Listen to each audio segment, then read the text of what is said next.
Kita semua tahu kalau koalisi perubahan memang sangat berat menghadapi Pilpres 2024 mendatang. Mereka sangat-sangat mengerti kecil peluangnya mampu bersaing dengan pasangan lain. Makanya, mereka harus membangun narasi sejak awal soal prediksi kegagalan mereka. Ini dia, info terkini Widya.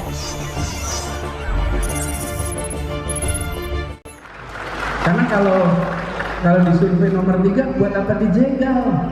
Nomor 3. Kalau surveinya nomor 3 tapi tetap menjegal, mungkin dia punya survei yang sesungguhnya yang kita tidak tahu.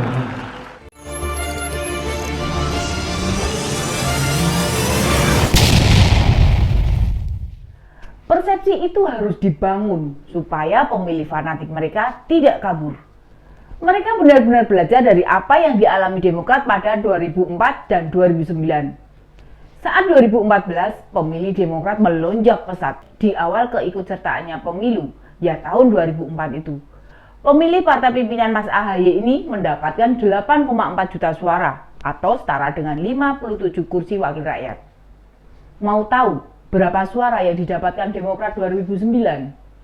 21,7 juta pemilih atau melonjak 150%, sehingga mendapatkan 150 kursi DPR.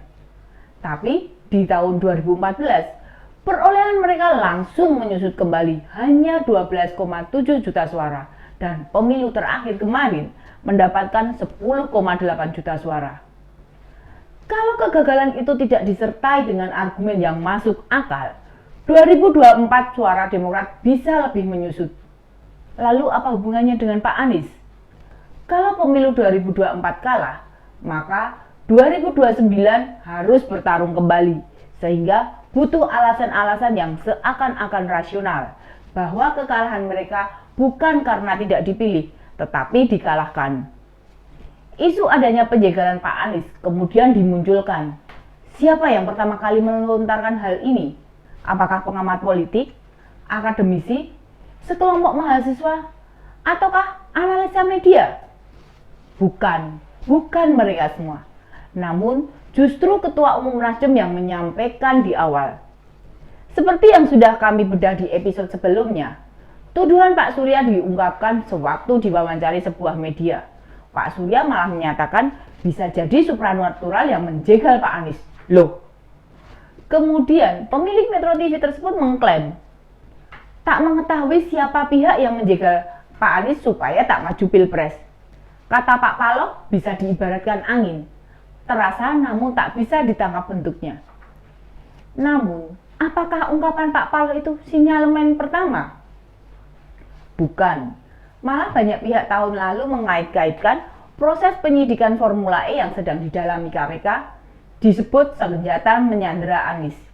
Bila nekat menjadi bakal capres, mantan Gubernur DKI akan diproses di pidana. Untuk menolak persepsi ini, Menko Polhukam Pak Mahfud MD sampai harus menjelaskan tidak ada upaya kriminalisasi dalam penyidikan kasus Formula E. Kemarin, setelah Menkominfo Pak Joni G. Plate dijadikan tersangka oleh Kejaksaan Agung, kabar penjagalan muncul kembali. Otomatis dikaitkan dengan kasus Pak Joni. Pak Surya bilangnya sih, mudah-mudahan penetapan status tersangka Pak Joni bukan upaya menjegal Pak Anies. Loh, itu sama saja menggiring opini publik kalau penetapan status itu untuk menghalangi pencapresan. Kayak masih tidak terima, kalimat selanjutnya mengatakan bagaimana berkilah tidak ada penjagalan. Fakta lapangannya ada. Naga-naganya Pak Joni ini orang penting, orang kepercayaannya Pak Paloh, sehingga dibela dan dijadikan sumbu perlawanan pada Pak Jokowi.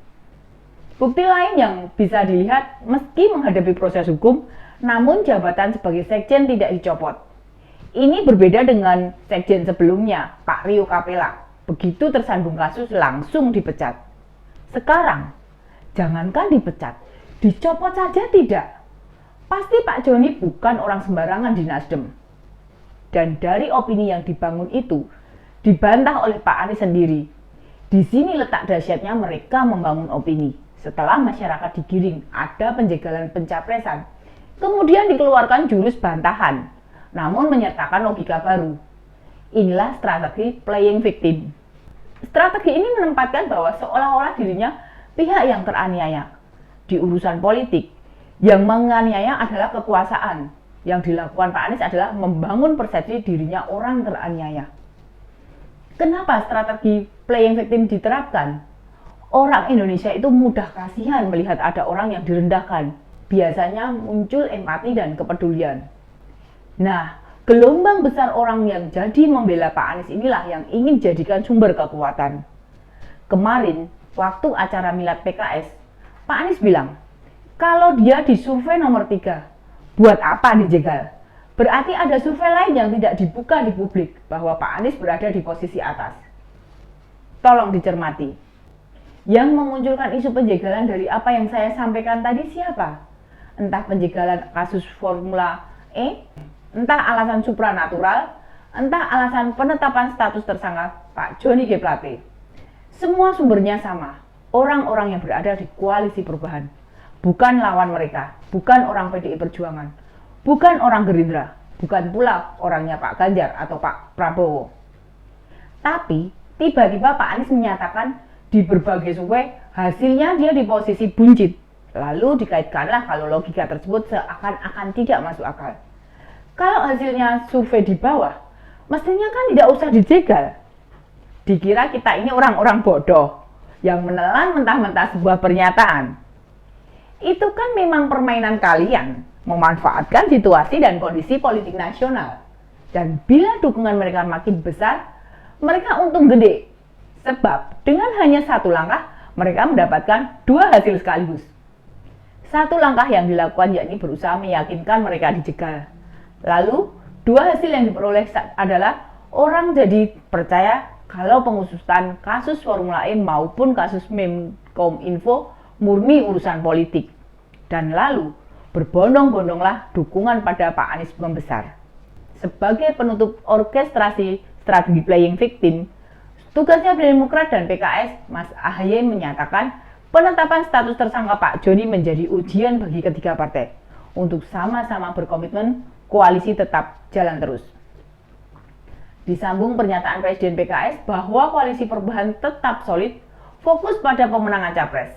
Sembari dirinya mengharap Nasdem bisa melalui ujian dan cobaan yang terjadi.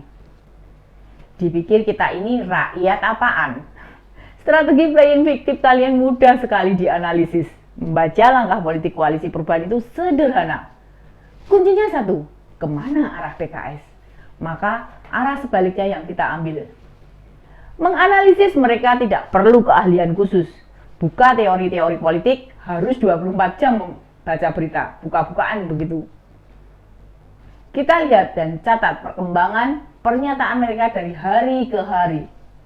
Letakkan sesuai urutan waktu, lalu lihat dengan mata hati, tanpa prasangka. Pasti akan terbaca dengan sangat jelas. Demikian info terkini media, sampai ketemu di Ini Dia, info terkini media selanjutnya. Salam cerdas. Ini dia, info terkini media